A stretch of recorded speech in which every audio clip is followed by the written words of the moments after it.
Hello again. Welcome to Bible Walkthrough. I am Adam Ayers. This is Wes Warner. And on this episode, we're going to get into some of Paul's theology of sin. Is it sin working in him that makes him do things, or is he involved? Romans 7, this episode on Bible Walkthrough.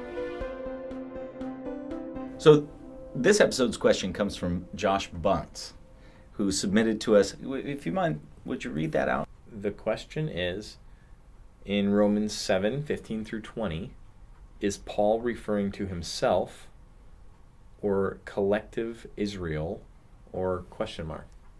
In Romans 15 through 20 says, "For I don't understand what I am doing. For I do not do what I want. Instead, I do what I hate. But if I do what I don't want, I agree that the law is good. But now it is no longer me doing it, but sin that lives in me. For I know that nothing good lives in me, that is, in my flesh. For I want to do the good, but I cannot do it. For I do not do the good I want, but I do the evil I do not want. Now if I do what I do not want, it is no longer me doing it, but sin that lives in me." Good. Thank you, Wes. As far as the question goes, the question is about, is this Paul as a person, or is this Paul somehow talking on behalf of Israel? And really, with this passage, it seems to me that the answer is fairly obvious and fairly quick, that there's no mention of Israel here. So we really have to say, we should let the text stand as it is. He uses the pronoun I much, and most of the I's there are embedded in the verbs, the first person singular form of the verb. So he's saying I. Unless there's some sort of strong indicator that this is not Paul speaking, then we have to assume he really is speaking from himself, not from Israel. Although this is kind of the theological game that we tend to play, and that's not a negative term, but we tend to make something refer to something broader than itself unnecessarily. So unless there's a good cause that it would be unreasonable or a difficult reading to read this as Paul, we should probably just read it as Paul. Now, beyond that question is, what's Paul talking about? Is he talking about some sort of dichotomy between the flesh and the spirit? Does he split human nature into two parts? And can you really say, hey, I didn't sin, it was sin in me? And that's one of the things that triggered what's called the Gnostic heresy, where they thought things done in the body, it wasn't really them, and the body could have all of its sorts of pleasures and it wouldn't affect the soul.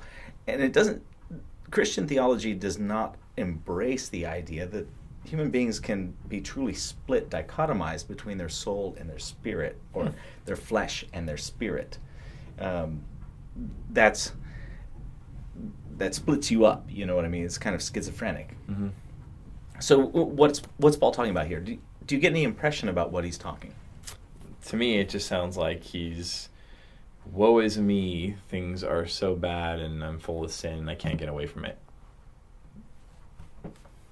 I think that's pretty much the thrust of the passage as I can read it too.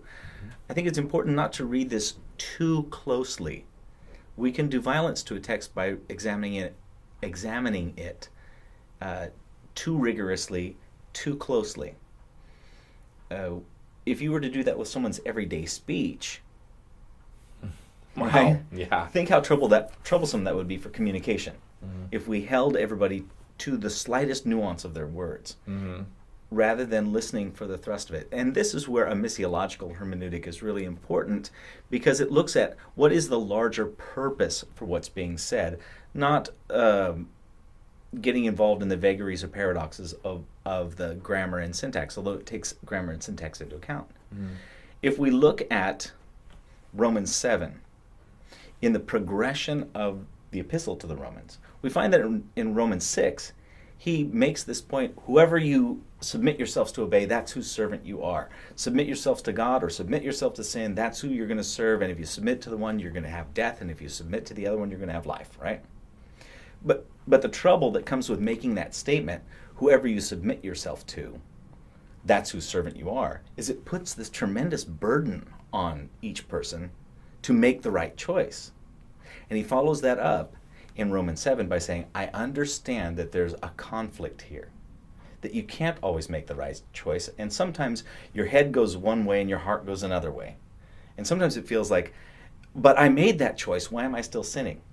And he unpacks the conflictedness of the human condition by casting this as, I find a law in my members. It's as though I want my hand to do something and it just won't do it. You know, the flesh, this law of sin in my members working in me. And we can't make too much of the split between the body and the spirit. Otherwise, we simply say that the sarx, the flesh, is bad and the spirit is good. And that's not what Paul's getting at. Paul is mitigating, he's qualifying his statement earlier that all you got to do is choose. He says, all you got to do is choose, but I realize sometimes you choose and it doesn't work. And that's going to be followed in Romans 8 by, so what's going to happen? I can't get away from this. And his point in Romans 8 is, we're all groaning until Christ makes us whole.